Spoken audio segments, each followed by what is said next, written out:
Oh, oh putain, c'est pas si compliqué que ça finalement en fait. Ah ouais, vas-y, réessaye. Attends, ouais, je réessaye un coup.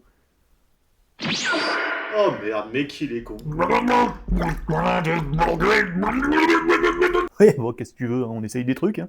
Bon, alors, est-ce que vous connaissez la période de gestation des Pelophylax rilibindus? Non, pourquoi? Non? Bon, bah ça tombe bien, c'est pas le sujet de la vidéo. La peinture acrylique. Alors pour commencer, pourquoi je vais vous parler uniquement de l'acrylique et pas de l'aquarelle ou de la peinture à l'huile? Et pour la simple et bonne raison que bon, je connais pas grand chose, voire que dalle, pour vous en parler. D'autres ont déjà fait des vidéos à ce sujet, et ils vous en parleront bien mieux que moi. Du coup, pour notre sujet, on va voir ensemble plusieurs aspects. La peinture en elle-même, quoi acheter, où l'acheter, et quoi utiliser avec. Parce que bon, globalement, on n'utilise pas la peinture sortie de tube comme ça. Enfin si, on peut, enfin ça dépend de ce que vous avez envie de faire, ou certaines techniques, mais bon. Globalement, en général, on va plutôt la diluer. Je vais vous parler aussi un petit peu du matériel, sur quoi peindre aussi, et avec quel pinceau aussi, et accessoirement, comment ne pas avoir à en acheter tous les 6 mois, et d'autres outils un peu plus spécifiques. Et pour finir, quelques petits conseils un peu plus personnels. Bon, on rentre dans le vif du sujet, les avantages et les inconvénients de la peinture acrylique. Inconvénients qui peuvent quand même se détourner assez simplement finalement. Premier avantage à la peinture acrylique, son prix. Eh oui, parce que certains l'oublient, mais beaucoup veulent juste peindre de manière vraiment occasionnelle, genre pour leur petit plaisir à eux. Et pour ces raisons-là, on a tendance à chercher les prix les plus abordables possibles. Et ça tombe bien, on en a pour tous les prix. Bon, évidemment, je vous déconseille les marques inconnues au bataillon, type gros redistributeur discount, pour nommer personne. Vous avez de bonnes chances, à terme, d'avoir des peintures qui se craquellent, ou même des couleurs qui ternissent et qui perdent carrément en intensité. Les grandes marques spécialisées existantes ont de très bons produits entrée de gamme, et à des prix franchement raisonnables. On appelle ça généralement des peintures d'études. C'est pas les meilleurs produits, mais c'est franchement pas les pires, loin de là, et franchement ça reste un très bon rapport qualité-prix quand on commence. Pour le matériel, grossièrement, bon va falloir de la peinture, hein, un pinceau et du médium. Une fois que t'as ta peinture acrylique, tu vas généralement la diluer avec du médium, ou tu peux la diluer avec de l'eau. De l'eau? De l'eau. Hérétique! Et ouais, t'en as beaucoup qui vont utiliser du médium pour diluer leur peinture, et t'as les autres, par exemple comme moi, qui utilisent tout simplement de la flotte. Bon, après, ça dépend ce que tu veux faire aussi, hein, parce que bon, si tu veux faire par exemple du pouring, là, effectivement, il va mieux falloir que tu dilues avec du médium. Mais bon, concrètement, de la flotte, pour pas mal de choses, ça ira très bien aussi. Honnêtement, du médium, bon, personnellement, j'en ai acheté plusieurs litres au début quand j'ai commencé. Concrètement, pour ce que je fais moi, bon, la flotte, ça suffit très bien. Bon, même s'il faut évidemment faire attention aux quantités. Oui, c'est comme un pastis, on veut pas un yaourt, mais on veut pas le noyer non plus. Pour un exemple à la con, c'est vraiment un exemple à la con. Par contre, il y a un médium qui lui peut être vachement intéressant à utiliser, c'est du médium retardateur. Car oui, effectivement, la peinture acrylique sèche vite. Parfois très vite. Trop vite. Et comparé à la peinture à l'huile qui, elle, sèche en plusieurs jours, bon bah t'imagines bien que c'est quand même franchement pas la même façon de travailler. C'est-à-dire, bon, tu commences à peindre, tu te dis, oh tiens, et si j'allais me faire un café? Tu vas te faire un café, et tu reviens, bon bah, c'est soit déjà sec, ou en train de sécher. Bon, après, pour ma part, hein, le temps de séchage, bon, c'est ni un inconvénient ni un avantage. Parce que selon ce que vous voulez faire, ce sera autant l'un que l'autre. Mais il faut bien garder en tête qu'il existe bel et bien des produits, pour retarder le temps de séchage. D'accord.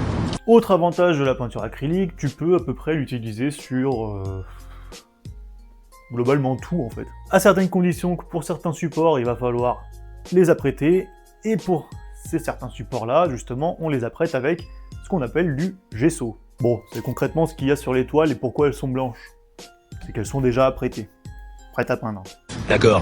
Du coup, tu peux peindre à l'acrylique, sans trop de soucis, sur des planches en bois, des palettes, des meubles, etc. À ne pas oublier non plus que la peinture acrylique, ça reste quand même une peinture à base d'eau. Donc si vous peignez sur papier, même bien épais, ou du carton, bon, faut pouvoir s'attendre à ce que ça puisse gondoler. Un autre avantage pour la peinture acrylique, que je vais pas comparer aux autres types de peinture parce que j'y connais rien, sa résistance à l'humidité. Parce que l'acrylique, une fois que c'est bien sec, en fait, en séchant, ça crée une sorte de film protecteur, ça se plastifie en fait.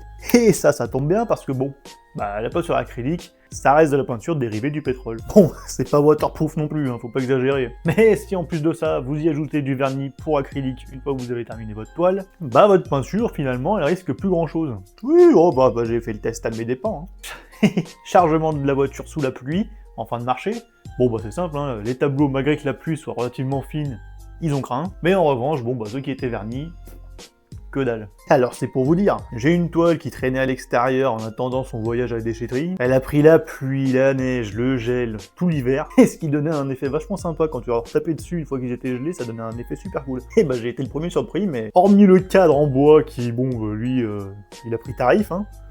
La toile en elle-même, la peinture qu'il y avait dessus, il n'y a rien qui a bougé. Bref, de toute manière, de toute façon, on vous préconisera toujours de vernir vos toiles une fois que vous les avez terminées, pour les protéger de pas mal de choses en tout genre. Bon, du coup, le vernis, c'est assez simple, hein. Vous avez deux choix possibles, c'est comme la chiasse, c'est liquide ou en spray. Non mais t'es sérieux, il a quand même pas dit ça. Trop dégueulasse! Et pour le coup, ça par contre, je vous conseille d'essayer les deux et de vous faire votre propre avis. Le vernis.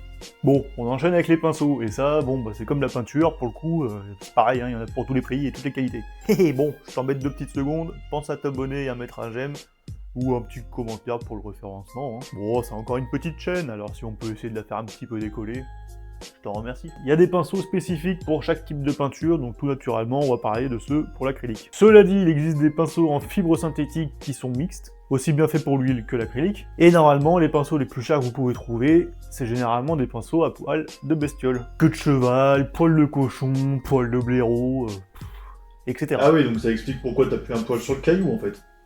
Et qui dit poil de bestiole, donc oui, dit le prix qui va avec. Pour débuter, ou même après, comme pour la peinture, vous avez des pinceaux, un peu d'études aussi, toujours le bon rapport qualité-prix. Je vous déconseille, encore une fois, les gros distributeurs discount, sous peine de retrouver des poils sur votre toile.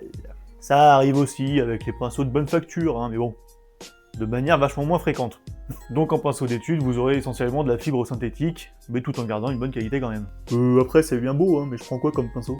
Et là aussi, vous avez le choix. Bon, 80% du temps, personnellement, je peins avec des spalters. Vous en avez toutes les tailles, hein. Vous avez également des pinceaux à pointe, hein, qui sont bien utiles pour faire des détails. Vous avez aussi des pinceaux éventail. Pour ma part, concrètement, je les utilise uniquement pour faire des broussailles, de la végétation, etc. Tout ce qui est végétaux. Et vous avez également les brushes. Les brushes, je les conseille fortement pour réussir à faire la technique des glacis. Alors c'est pas la technique la plus simple à prendre en main. Hein. Alors une fois que c'est fait, c'est franchement pas mal. Et donc vous filez à la salle de bain, chopez les brushes à maquillage de votre femme, et vous en direz des nouvelles. Puis au moins comme ça, bon, ça leur évitera de les utiliser, parce que bon, il y en a certaines...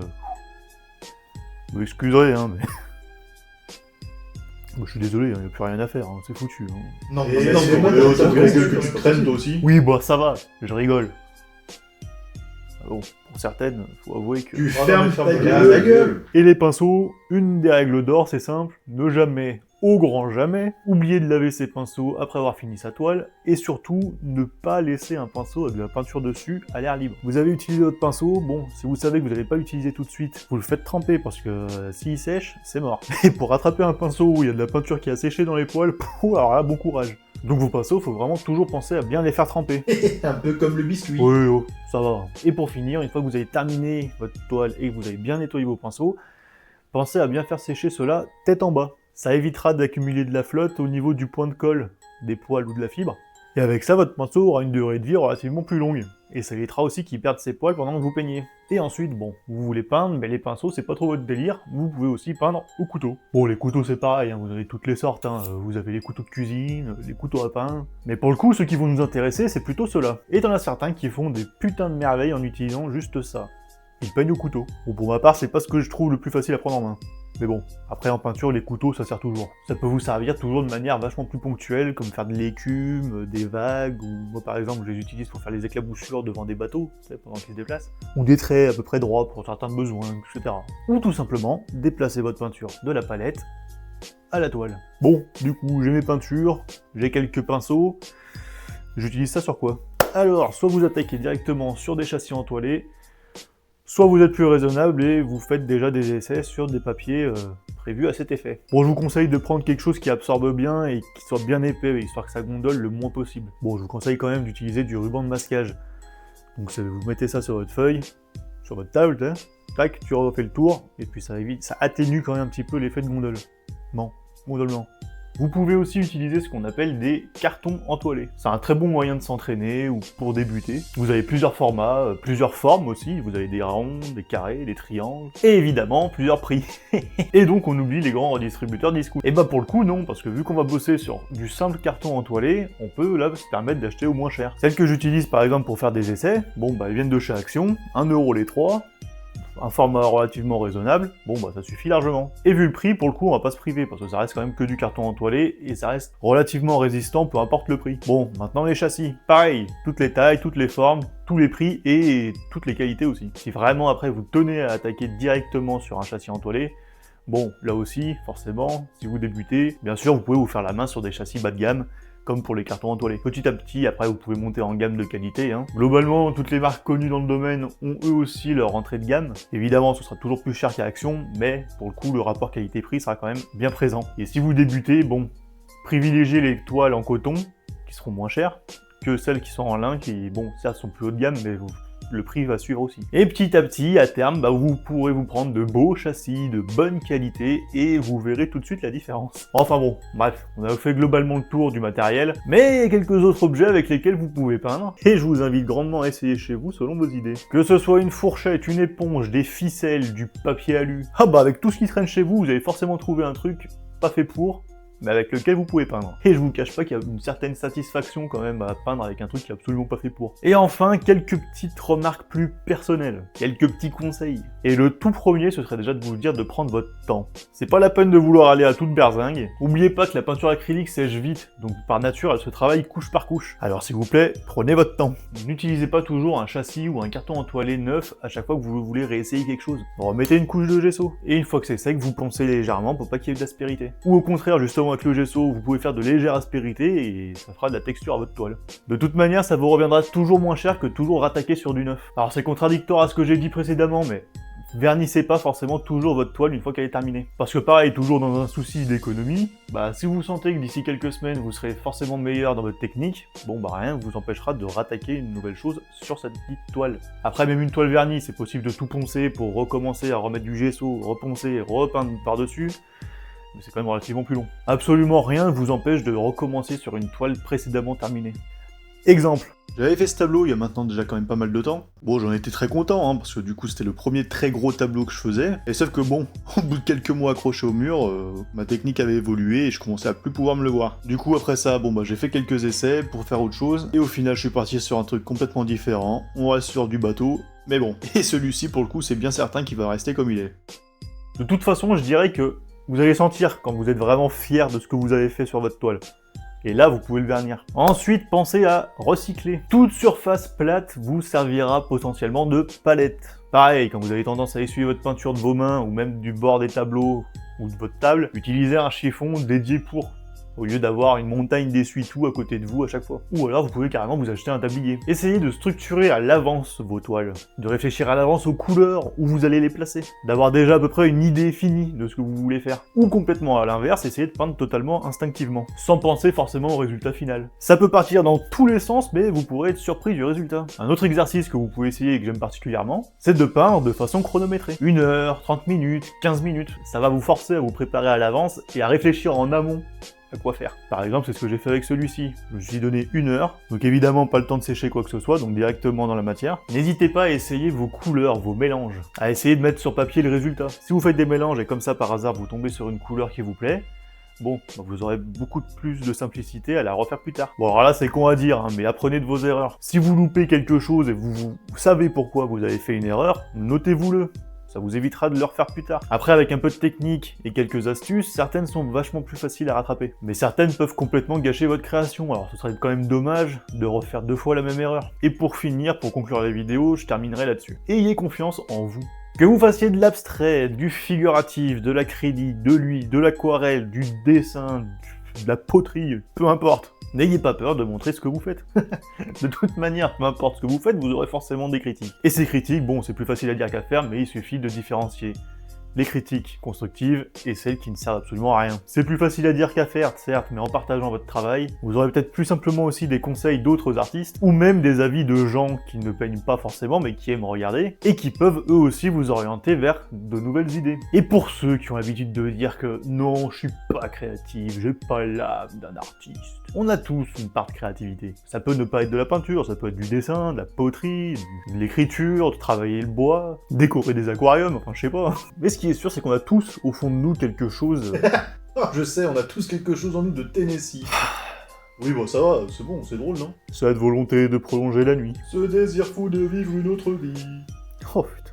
Non, plus sérieusement, beaucoup seraient finalement étonnés par leur créativité et le bien que ça peut leur faire. Alors pour conclure, j'aurais qu'une chose à dire, n'oubliez pas que vous peignez d'abord pour vous, et pas pour les autres. Voilà, c'est tout pour moi. Si t'as apprécié, je te laisse mettre un petit commentaire, un petit j'aime, et bien sûr à t'abonner. Et à bientôt pour d'autres vidéos. Attends, vas-y, je réessaye une dernière fois. Ah bah non, c'est cassé.